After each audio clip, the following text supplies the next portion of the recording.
नमस्कार, मैं श्रुति सिंह, स्वागत है आप सभी का इनसाइड झारखंड न्यूज के इस बुलेटिन में। चलिए जानते हैं आज की खबरों के बारे में। खबरों की शुरुआत करते हैं राजधानी रांची से। झारखंड विधानसभा के मानसून सत्र के दौरान शुक्रवार को भाजपा के विधायकों ने बालू के मुद्दे को लेकर अनोखे अंदाज में विरोध प्रदर्शन किया।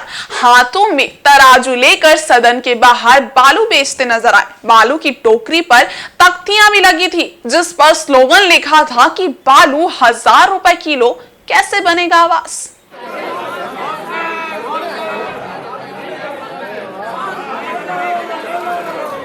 इसके अलावा विधानसभा की सीढ़ियों में कुछ विधायक तख्तियां लेकर प्रदर्शन कर रहे थे। तख्तियां में लिखा था कि बालू के नाम पर गरीबों को ठगना बंद करो। हेमंत सोरेन का देखो खेल, बालू पेर कर निकाला तेल। बालू के लिए मचा हाहाकार, सोई है झारखंड सरकार। सरकार पर तंज करते हुए सदन के बाहर बालू बेचते भाजपा विधायक शिवपूजन मेहता ने कहा कि जैसा बालू चाहिए उस रेट पर हेमंत सोरेन सरकार बालू बेच रही है। अबू आवास रोड बनाएंगे, उनको 75 रुपए किलो देंगे। अबू आवास में 75 किलो देंगे, 75 रुपए किलो। जानते हैं कि राज्य में 442 बालू की घाटें हैं और इसमें सिर्फ 22 घाटों की नीलामी हुई इन लगभग 5 वर्षों में। 420 बालू की घाट में झारखंड मुक्ति मोर्चा, कांग्रेस और आरजेडी के कार्यकर्ताओं के द्वारा, उनके लोगों के द्वारा, उनके दलालों के द्वारा, सरकार के बिचौलियों के द्वारा सरकार के संरक्षण में संगठित अपराध किया गया, डकैती कराया गया और आज बालू के लिए झारखंड की जनता तरस रही है। आज ये अबू आवास की बात कर रहे हैं, लेकिन ये नहीं बता रहे हैं कि अबू आवास में बालू 5000 रुपये ट्रैक्टर मिल रहा है, तो क्या 5000 रुपये ट्रैक्टर लेकर बालू लेकर आवास बनाया जा सकता है? वही कह रहा हूं मैं आपको आगे कि सरकार ने कहा है कि मैं बालू फ्री कर रहा हूं। पहली बात कि सरकार बताए कि सरकार के पास बालू का स्टॉक कहां है, पहली बात। दूसरी बात, जो स्टॉक है वो अवैध है, जमाखोरों के द्वारा किया गया, क्या सरकार उस पर छापा मारेगी? तीसरी बात कि जब एनजीटी का रूल लागू है, सुप्रीम कोर्ट का आदेश है, एनजीटी लागू है, 15 अक्टूबर तक आप बालू का उठाव किसी भी नदी से नहीं कर सकते, तो गरीबों को बालू कैसे मिलेगी? अब ये साफ है कि ये सरकार सिर्फ और सिर्फ झारखंड की जनता को जैसे रोजगार के लिए ठगा, जैसे नौकरी के लिए ठगा, जैसे बेरोजगारी भत्ता के लिए ठगा, वैसे ही बालू के लिए भी ठगेगी। यहाँ भारतीय जनता पार्टी का चलता है। सोनरेखा नदी का घाटी बालू 100 रुपए किलो, 100 रुपए। वहीं भाजपा विधायक बिरंची नारायण ने कहा कि एनजीटी की ओर से 15 अक्टूबर तक बालू उठाव पर रोक लगा है, तो ये मुफ्त में बालू कहां से दे रहे हैं? अभी केवल 22 घाटों की नीलामी हुई है। ऐसे में हेमंत सरकार मुफ्त में बालू देने की बात कहकर ठगने का काम कर रही है। विरोध प्रदर्शन के दौरान भाजपा नेता स्वर्णरेखा का बालू 100 रुपए किलो और कोयल नदी का बालू 1000 रुपए किलो चिल्ला चिल्ला कर बेच रहे थे।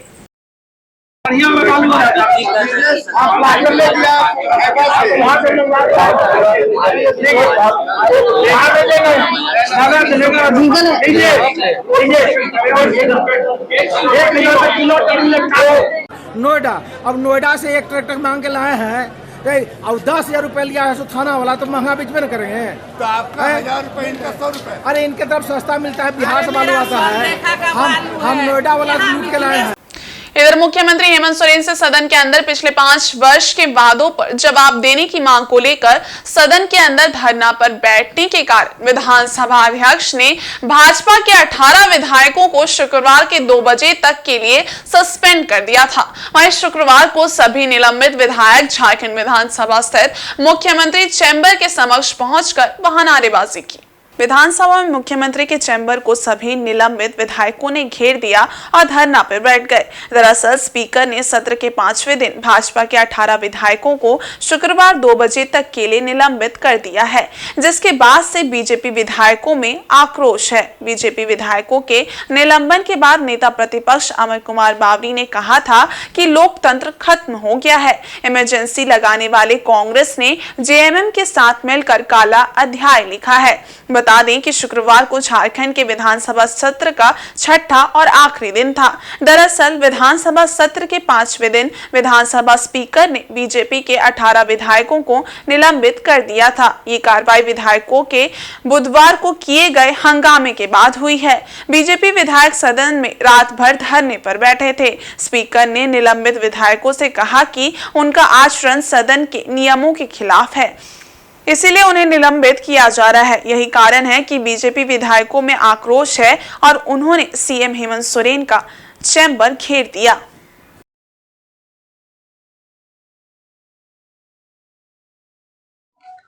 नमस्कार, जोहार। 5वें विधानसभा का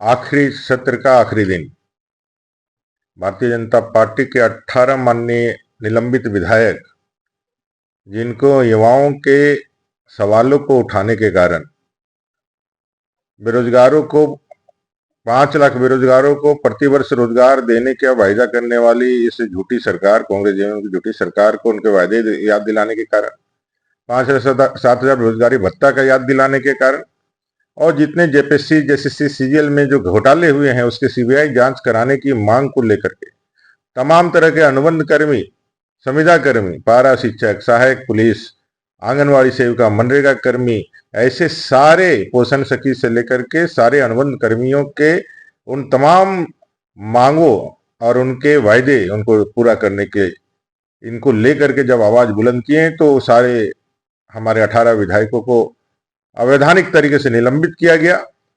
युवाओं की आवाज उठाने की उनको सजा दी गई, लेकिन भारतीय जनता पार्टी रुकने वाली नहीं है, डरने वाली नहीं है। हम संघर्ष को अंजाम तक लेके जाएंगे और आज हमारे 18 निलंबित विधायक मुख्यमंत्री जी के चैम्बर के बाहर धरना दे रहे हैं, उनसे जवाब मांग रहे हैं कि आपके झूठे वायदे का क्या हुआ।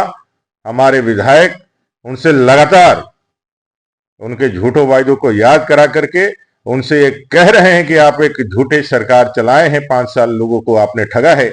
इस ठगबंधन की सरकार को जवाब देना होगा। संघर्ष जारी है और कुछ घंटे इस 5वें विधानसभा के आखिरी सत्र के बचे हुए हैं। हम पूरी अपनी ताकत लगा देंगे इस झूठी सरकार से उनके किए गए वायदे के लिए वो माफी मांगे और अपने वायदे जो खिलाफी हुई है उससे कान पकड़ करके झारखंड की जनता से माफी मांगे। भाजपा विधायकों को निलंबित किए जाने के विरोध में राज्य के सभी जिलों में भाजपा कार्यकर्ताओं ने गुरुवार को मशाल जुलूस निकाला और पुतला दहन किया। इसी कड़ी में भाजपा युवा मोर्चा की ओर से रांची के जयपाल सिंह स्टेडियम में एक विशाल मशाल जुलूस निकाला गया। युवा मोर्चा के नेता विरोध प्रदर्शन करते हुए अल्बर्टेका चौक के समीप एकत्र हुए। इस मौके पर भाजपा नेता रमेश सिंह ने कहा कि जनता के मुद्दों को उठाने के कारण राज्य सरकार ने भाजपा के विधायकों को निलंबित कर दिया है। उन्होंने कहा कि जन मुद्दों को लेकर ही कल भी भाजपा विधायकों ने विधानसभा के अंदर आवाज उठाई थी, जबकि सरकार ने बर्बरता रुख अपनाते हुए विधायकों को सदन से मार्शल आउट कराया।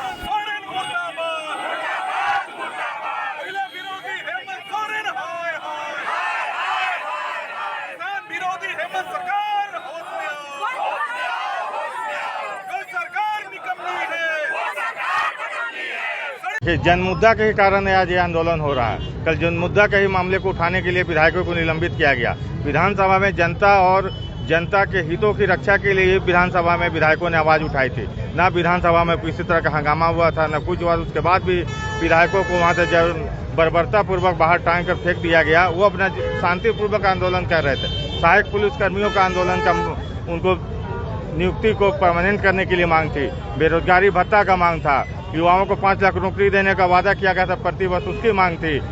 इन्हीं सब जन बालू का मांग था कि जो बालू मिल नहीं पा रहा है। तो जन समस्याओं से मुद्दा भटकाने के लिए सरकार ने कल निश्चित रूप से जिस तरह से आज हेमंत सोरेन जी के इशारे पर हमारे स्पीकर साहब वो कठपुतली स्पीकर की तरह निर्णय आज लिए हैं, ये लोकतंत्र के लिए काला दिन है।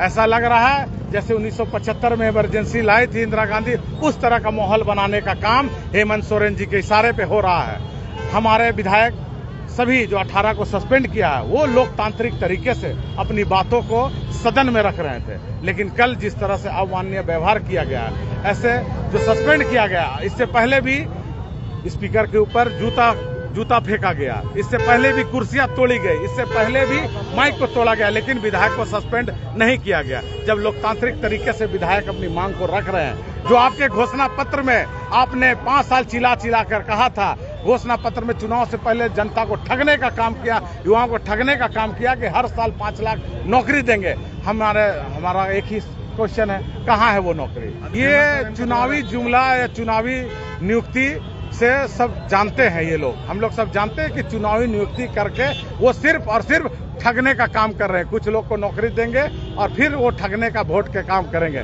लेकिन झारखंड की जनता जान चुकी है, झारखंड की जनता जाग चुकी है और उन्होंने निर्णय कर लिया है कि ये ठगबंधन की जो सरकार चल रही है उसे उखाड़ फेंकने के लिए जनता ने मन बना लिया है। और उसके विरोध में आज हम जिस तरह से सस्पेंड किया गया है, उसके विरोध में आज हम लोग मशाल जुलूस लगाकर यहाँ पे महानगर के तत्वाधान में हम यहाँ पहुंचे हैं और यहाँ से चेतावनी देते हैं कि हेमंत सोरेन जी, आप स्पीकर को समझा के हमारे विधायक को अपनी बात रखने का मौका दे और अपना मुंह का ताला खोले और जनता को जवाब दे। नहीं तो ये आंदोलन बढ़ चढ़कर और करेंगे और जितना हो सके ये आंदोलन को हम लोग बड़ा करने का काम करेंगे। और भाजपा के विधायकों के निलंबन को लेकर पूरे राज्य समेत जमशेदपुर के भाजपा कार्यकर्ताओं में उबाल है। गुरुवार को नाराज भाजपा कार्यकर्ता सड़क पर उतर आए और पदयात्रा निकालकर हेमंत सरकार के खिलाफ जमकर नारेबाजी की और साक्षी गोल चक्कर पर मुख्यमंत्री का पुतला फूका।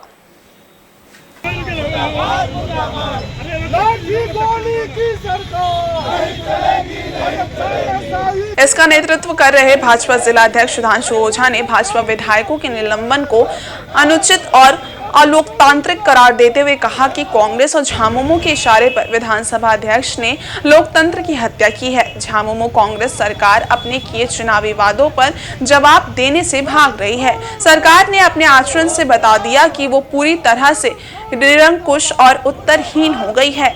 उन्होंने कहा कि पिछले 4.5 साल से झूठे आश्वासन और बयानबाजी से दिन काटने वाली हेमंत सरकार का झूठ पकड़ा जा चुका है और सरकार का चेहरा पूरी तरह से बेनकाब हो गया है। हेमंत सरकार के हर जोर जुल्म का हिसाब जरूर होगा और भाजपा कार्यकर्ता आगामी विधानसभा चुनाव में इस तानाशाह सरकार को उखाड़ फेंकेंगे।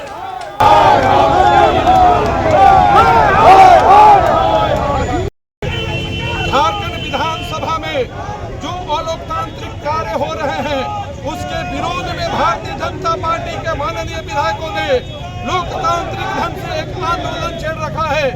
आज जेएमएम की नेतृत्व में जो झारखंड की सरकार है, लोकतांत्रिक ढंग से लड़ाई लड़ने वाले भाजपा के विधायकों को आज विधानसभा से निलंबन किया है।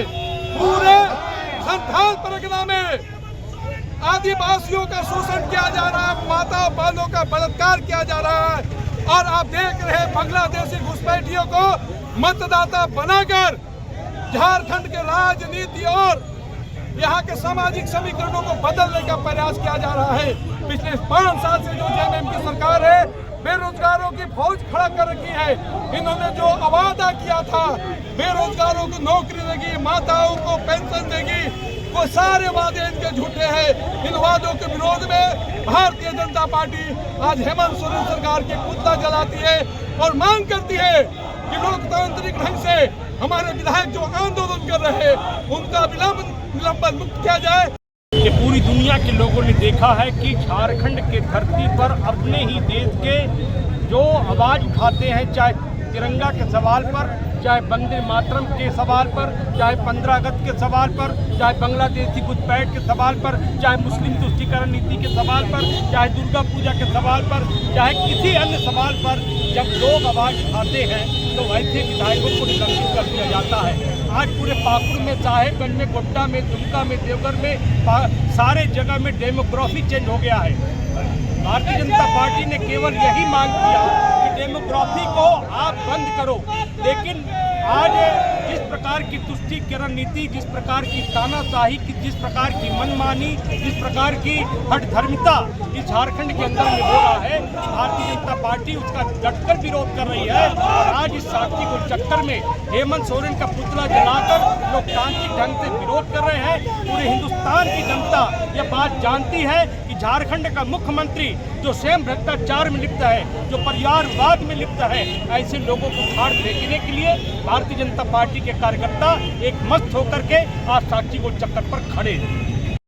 झारखंड विधानसभा से भाजपा के विधायकों को निलंबित करने के विरोध में सरायकेला जिला भाजपा कमेटी ने आदित्यपुर में मुख्यमंत्री हेमंत सोरेन का पुतला फूंका। इस दौरान राज्य सरकार के खिलाफ नारेबाजी भी की गई। आदित्यपुर एस टाइप चौक पर भाजपा जिला अध्यक्ष उदय सिंह देव के नेतृत्व में भाजपा कार्यकर्ताओं ने भाजपा विधायकों को सदन से निलंबित करने के विरोध में आक्रोश जाहिर किया। एस टाइप चौक पर मुख्यमंत्री हेमंत सोरेन का पुतला जलाते हुए हेमंत सोरेन के विरोध में जमकर नारेबाजी की गई। इस मौके पर भाजपा जिला अध्यक्ष उदय सिंह देव ने कहा कि तानाशाह मुख्यमंत्री हेमंत सोरेन के इशारे पर कठपुतली बने विधानसभा अध्यक्ष ने भाजपा विधायकों को बाहर का रास्ता दिखाया, जो लोकतंत्र की हत्या है।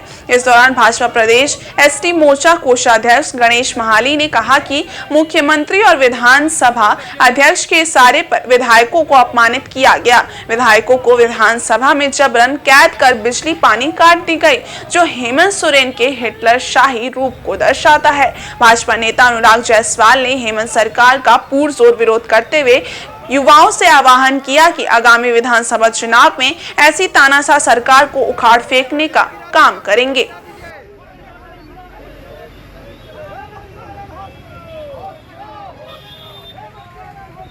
हेमंत सोरेन वादा खिलाफी सरकार के विरोध में जब हमारे विधायक सदन में बात उठाते हैं कि भाई क्या हुआ 5 लाख युवाओं का रोजगार, जब मुद्दा उठाते हैं कि आपने कहा था कि बेरोजगारी भत्ता देंगे, तो हमारे विधायकों को वहाँ सदन से निलंबित कर दिया जाता है। और कल तो हद तब हो गई जब हमारे विधायक वहाँ पर धरना पर बैठे थे, वहाँ का बिजली पानी सारा चीज काट दिया गया। इस तरह अमानवीय व्यवहार किया गया। विधायक जब हमारे भारतीय जनता पार्टी के विधायक इनसे सवाल करते हैं विधानसभा में, तब ये हमारे विधायकों के ऊपर अत्याचार करने का काम करती है ये सरकार। मैं ये सरकार से ये पूछना चाहूँगा, जो ये सरकार बोलती है कि बाहरी आकर के यहाँ पे कहीं ना कहीं डोमिसाइल को खराब कर रहे हैं, मैं ये पूछना चाहूँगा बन्ना गुप्ता जी, हमारे स्वास्थ्य मंत्री जी से, कि वो किनके वोट से जीते हैं? वो भी यही रहते हैं, वो भी जमशेदपुर से ही जीते हैं, वो किनके वोट से जीते हैं? और ये सरकार जिस प्रकार मुंगेरी लाल के हसीन सपने दिखा रही है, वैसे ही सरकार को बता दिया जाए, गठबंधन सरकार को, कि युवा इतना बेहोश नहीं है, इतना बेरोजगार अगर आप बना के चल रहे हैं तो युवा कहीं ना कहीं अपने होश में आएगा और ये 2024 में आपको दिखा देगा। वहीं सिंहभूम के सांसद जोबा मांझी ने चालू लोकसभा सत्र के दौरान अपने दूसरे संबोधन में रेल से जुड़ी कई महत्वपूर्ण समस्याओं को रखते हुए उसके समाधान की मांग की है। सांसद ने कहा कि दक्षिण पूर्व रेलवे का चक्रधरपुर मंडल एक महत्वपूर्ण मुख्यालय है, जहां पूर्व में रेलवे भर्ती बोर्ड होने के कारण यहां के शिक्षित बेरोजगारों को प्राथमिकता मिलती थी, जिसे अब हटा दिया गया है।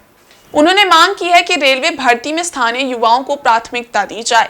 इसके अलावा उन्होंने चक्रधरपुर रेलवे स्टेशन के सामने लीज धारक दुकानदारों को उजाड़ने के पहले सुव्यवस्थित रूप से बसाने का प्रक्रिया पूरा करने के साथ ही लीज नवीनीकरण की प्रक्रिया चालू कर उस दुकानदारों को प्राथमिकता देने की मांग की। सांसद जोबा मांझी ने मंडल रेल अस्पताल चक्रधरपुर में विशेषज्ञ चिकित्सकों की स्थापना सुनिश्चित करने, चक्रधरपुर रेल मंडल स्टेशन वॉशिंग साइट को पुनः स्थापित करने, पोर्टल खोली और बाजार की ओर से आने वाली यात्रियों की सुविधा को ध्यान में रखते हुए चक्रधरपुर पश्चिमी केबिन के पास बंद बुकिंग काउंटर को पुनः खोलने, टाटा नगर एर्नाकुलम एक्सप्रेस का ठहराव गोइलकेरा स्टेशन में करने, संबलेश्वरी एक्सप्रेस का ठहराव सोनवा और गोइलकेरा में सुनिश्चित करने, कलिंगा उत्कल एक्सप्रेस व ट्रेन संख्या 18030 अब शालीमार लोकमान्य तिलक एक्सप्रेस का ठहराव सोनवा, अहमदाबाद एक्सप्रेस का ठहराव मनोहरपुर, टाटा नगर बक्सर एक्सप्रेस को बड़बिल तक विस्तार देने की मांग की है। साथ ही टाटा नगर पटना वंदे भारत ट्रेन का विस्तार भाया चक्रधरपुर होकर राउरकेला तक देने तथा चक्रधरपुर में इसका ठहराव देने की मांग की। सांसद ने पीएम श्री केंद्रीय विद्यालय चक्रधरपुर, दक्षिण पूर्वी रेलवे मिश्रित +2 उच्च विद्यालय चक्रधरपुर कैंपस 1 और 2 में गैर रेलवे अभ्यर्थियों के लिए नामांकन प्रक्रिया को भी सहज और सरल बनाने की मांग की। महोदय, जिला मुख्यालय से के आसपास क्षेत्रवासियों के सुविधाओं के लिए सरायकेला जिला मुख्यालय को रेल परिपथ से जोड़ा जाए। मैं आपके माध्यम से रेल मंत्री से मैं मांग करती हूँ। वर्तमान में सरायकेला जिला मुख्यालय के साथ आसपास के लोगों को रेल सुविधा लेने के लिए करीब 42 किलोमीटर तय करके टाटा नगर या फिर 44 किलोमीटर तय कर सड़क मार्ग से सिनी स्टेशन आना पड़ता है, जबकि सरायकेला जिला मुख्यालय रेल परिपथ से जुड़ जाने से पश्चिमी सिंहभूम पूर्वी सिंहभूम के साथ सरायकेला जिला सहज और सुलभ तरीका से जुड़ जाएगी। मुंबई हावड़ा मेल चक्रधरपुर रेल मंडल से गुजरने वाली सबसे खास ट्रेन है, लेकिन इस ट्रेन का दुर्भाग्य है कि चक्रधरपुर रेल मंडल से गुजरते हुए इस ट्रेन ने कई बार हादसों का सामना किया है। बीते मंगलवार को हुई मुंबई मेल दुर्घटना उसमें से एक ताजा मामला है, जबकि इससे पहले ये ट्रेन और 2 बार चक्रधरपुर रेल मंडल में हादसे का शिकार हो चुकी है। वर्ष 1994 के 26 अक्टूबर की रात के 2:51 पर लोटा पहाड़ स्टेशन में इस ट्रेन में भीषण आग लग गई थी। ये ट्रेन तेज रफ्तार में आग का गोला बनकर चल रही थी। आग ट्रेन के S5 कोच में लगी थी। कोच में सवार लगभग सभी यात्रियों की ट्रेन में जिंदा जलकर मौत हो गई थी।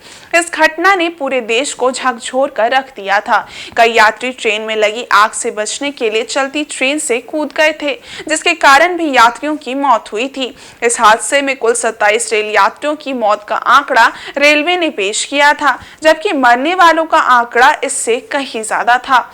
उस दौरान बताया गया था कि एक चाय वाले के स्टोव से धधकी आग ने S5 कोच को बर्निंग ट्रेन बना दिया था। खास बात ये भी रही कि उस दौरान ट्रेन में सफर कर रहे कई लोग लापता हो गए, जो आज तक नहीं मिले। बताया गया कि रेलवे यात्रियों की लिस्ट में नाम नहीं होने की वजह से उनकी गुमशुदगी एक रहस्य बनकर रह गई। इसके बाद वर्ष 2019 के 25 जून को भी मुंबई से हावड़ा की ओर जा रही ये ट्रेन चक्रधरपुर रेल मंडल के लोटा पहाड़ और सोनवा स्टेशन के बीच रात 1:20 पर दुर्घटनाग्रस्त हो गई थी। तेज रफ्तार में चल रही ट्रेन के माल डिब्बे का फर्श अचानक नीचे पटरी पर ढह गया, जिसके कारण माल डिब्बा बीच से क्रैक कर गई। माल डिब्बा क्रैक कर जाने से अचानक ट्रेन की रफ्तार धीमी हो गई और डिब्बे का वैक्यूम पाइप फट गया, जिससे ट्रेन रुक गई। लोग बताते हैं कि रेलवे के बड़े अधिकारियों ने सेटिंग कर मामले को दबा दिया और जिम्मेदार लोग कार्रवाई से बच गए। अब बड़ा बांबू में हुए हावड़ा मुंबई रेल हादसे को लेकर भी रेलवे पर कई सवाल खड़े हो रहे हैं। इतने बड़े हादसे में घायलों की संख्या रेलवे ने मात्र 8 दिखाई है, जबकि घटनास्थल से इलाज के लिए एम्बुलेंस में भर कर यात्रियों को रेलवे अस्पताल लेकर आया गया था। वहीं हादसे के तकरीबन 2 घंटे बाद रेलवे प्रशासन की मदद पहुंची थी, जिसको लेकर भी रेलवे के बचाव राहत कार्य पर सवाल खड़े हो रहे हैं।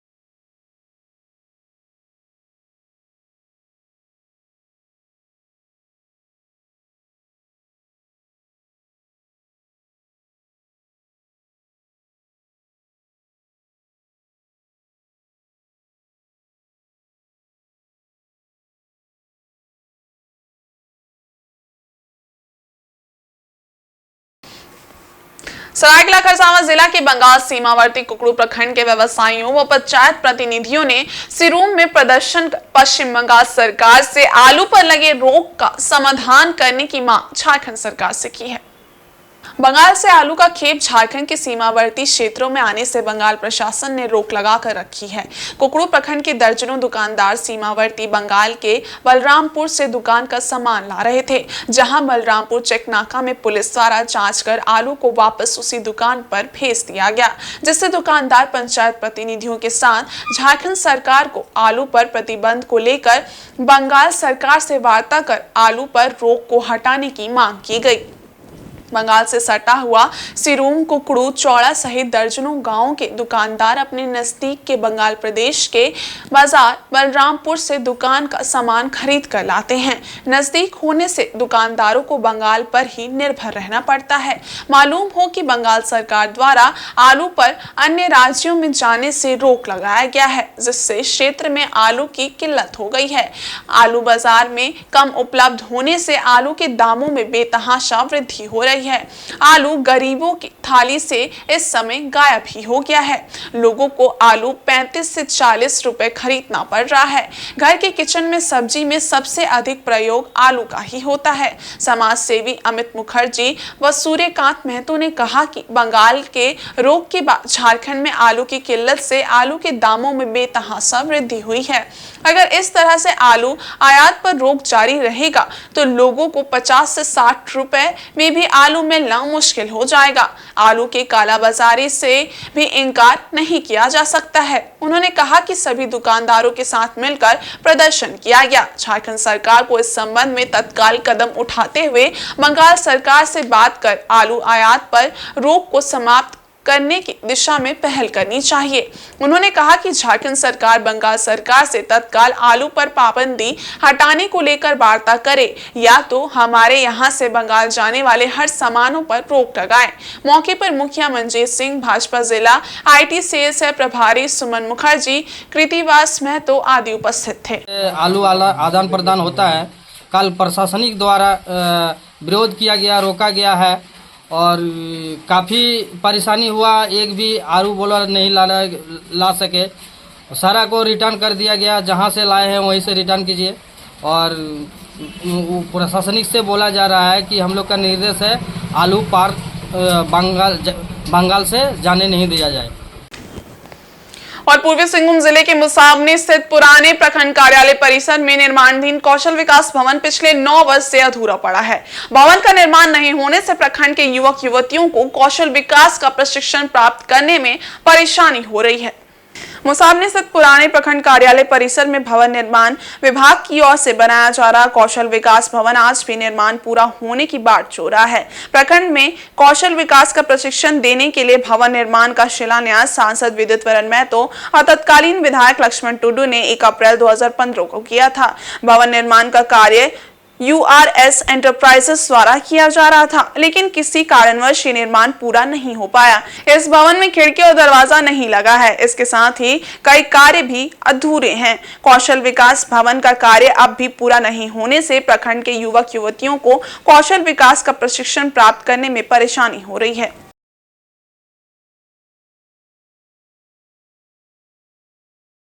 सरकार का जो सबसे मूलभूत सुविधा में से एक है रोटी, कपड़ा, मकान, शिक्षा, स्वास्थ्य, और उसके बाद जो है आदमी को रोजगार चाहिए, क्योंकि जीवन जीने के लिए। और आज देश का एक बहुत बड़ा एक जो युवा वर्ग है झारखंड उत्तर प्रदेश में, वो बेरोजगार है। तो कहीं ना कहीं ये इस तरह का भवन अगर बनेगा तो वहाँ कम से कम लोगों को तो ये पता होगा, स्थानीय लोगों को, कि वहाँ के माध्यम से हम कुछ ना कुछ यहाँ स्थानीय रोजगार या कौशल विकास जो है वहाँ से सीख करके हम कुछ प्रशिक्षण लेकर के हम कुछ ना कुछ कर सकते हैं। तो सरकार को इसमें ज़रूर ध्यान देना चाहिए। स्थानीय प्रशासन को, जिला प्रशासन को या राज्य प्रशासन को इस पर सोचना चाहिए, ताकि यहाँ के स्थानीय लोग मुसाबनी से सुदूर क्षेत्र में, यहाँ पे एक बहुत बड़ी आबादी आज बेरोजगार है, युवा बेरोजगार है, उसके पास न्यूनतम शिक्षा भी नहीं है, और इसमें अगर उसे प्रशिक्षण दिया जाए और कौशल दिया जाए तो कहीं ना कहीं उसके रोजगार परक ये सुविधा उसके आगे भविष्य के लिए, रोजगार के लिए बहुत ही महत्वपूर्ण होगा, बहुमूल्य होगा उसके लिए। तो सरकार से यह निवेदन करना चाहूँगा स्थानीय प्रशासन से, कम से कम यहाँ के स्थानीय युवाओं को ध्यान में रखते हुए उसकी मांग को और यहाँ के स्थानीय लोगों की मांग को ये पूरा किए जल्द से जल्द। और जो बिल्डिंग अभी पूरा नहीं बन पाया है किसी भी कारणों से, तो पिछले 7-8 साल पहले उसका शिलान्यास हुआ था, तो उसको जल्द से जल्द पूरा करने का काम किया जाए। वहीं पश्चिमी सिंहभूम जिले में गुरुवार को हुई वज्रपात की 2 अलग अलग घटनाओं में 2 लोगों की मौत हो गई, जबकि 3 लोग घायल हो गए। पहली घटना कुमारडुंगी थाना क्षेत्र के अंधारी गांव की है, जहां खेत में काम कर रहे एक युवक की वज्रपात की चपेट में आकर मौत हो गई, जबकि वहीं काम कर रहे अन्य 3 लोग घायल हो गए। वहीं दूसरी घटना कुमारडुंगी थाना क्षेत्र के दुगजोड़ी गांव की है, जहां वज्रपात में मवेशी चरा रहे एक ग्रामीण की मौत हो गई।